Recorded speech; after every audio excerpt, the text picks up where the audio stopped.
কচুকে এইভাবে আমি কেটে নিয়ে আমি আলু টুকরোগুলো দিয়ে দেবো।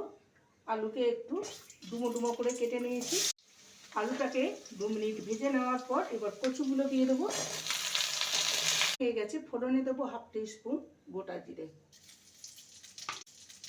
আর একটা তেজপাতা। ফোড়নটাকে আমি একটু চপ করে নিয়েছি, করে নিই। হলুদ গুঁড়ো আর দেবো কাশ্মীরি লঙ্কার গুঁড়ো, জল, আদা রসুন বাটা, সাইডে টমেটো কুচি, 1 স্পুন জিরে গুঁড়ো, 1 স্পুন ধনে গুঁড়ো,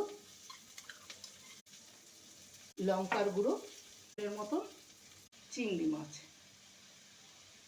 মাছটাকে আর মশলাটাকে কষিয়ে নিয়ে আলু আর কচু দিয়ে দেবো। নাড়া হয়ে জল দিয়ে দেবো পরিমাণ, কাঁচা লঙ্কা, গরম মশলার কচু